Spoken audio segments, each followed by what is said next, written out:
سلام كمسك الختام عليكم أحيب بنايا. به نام خداوندی بخشنده و مهربان. می‌خواهی که خداوند بر تو درود گوید؟ از حدیث زیرین را گوش بده.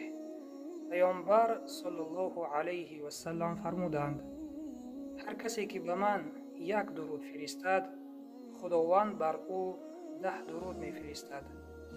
ولی برادر و خواهر عزیزم، هر وقتی که ما به پیامبر صلی الله علیه و سلم درود و صلوات می‌فرستیم، خداوند بر ما 10 درود و صلوات می‌فرستد.